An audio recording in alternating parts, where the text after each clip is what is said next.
digging a 4-foot deep hole. That's deep. That's about that deep. Got to be 4 feet to put that big pole right over there. That big pole right over there in the ground, so that we can put our power box on it and wire it up for power for our camper. I still got about another foot to go, maybe half a foot.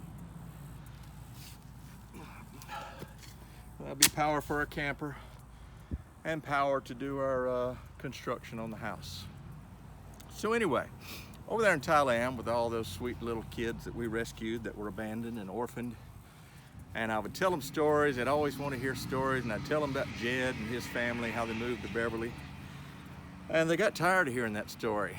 And they'd tell me, Daddy, that's the same story. Don't you have another story? So I said, well, sit down, kids. Sit right back and I'll tell you a tale of a fateful trip that started on a tropic port aboard a tiny ship. The mate, he was a mighty sailing man, and the skipper was brave and sure. The passengers set sail that day on a 3-hour tour. Well, the weather started getting rough, and the tiny ship was tossed. If it weren't for the courage of the fearless crew, the minnow would have been lost. Well, you know, the ship set ground on the shore of this uncharted desert isle with Gilligan and the skipper, a millionaire and his wife, the professor and Mary Ann. They were all there on Gilligan's Island. So this is a tale about castaways, and they were there for a long, long time, and it was sure an uphill climb.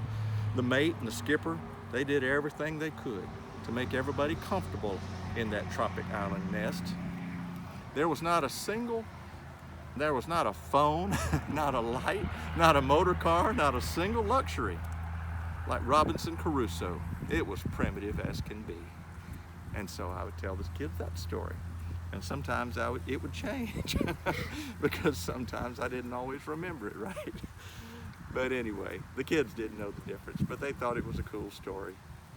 And so we're hoping to get our house done and travel and raise support and build a team to go back and expand so we can rescue more of those sweet little children and give them love, give them a home, lead them to Jesus. In fact, David, the first little boy that we rescued, I called him the other day because our people that's working with us are still taking care of the kids for us and running everything while we're here. And David said he gave his testimony to some youth and young kids the other day, and 5 of them gave their life to Jesus after hearing his testimony. Isn't that awesome? He's a bold little evangelist. I'm so proud of him. And there's so many more like that over there that we want to rescue, give them love, give them hope, and you can help if you want. But anyway, at least pray for us, all right? God bless you.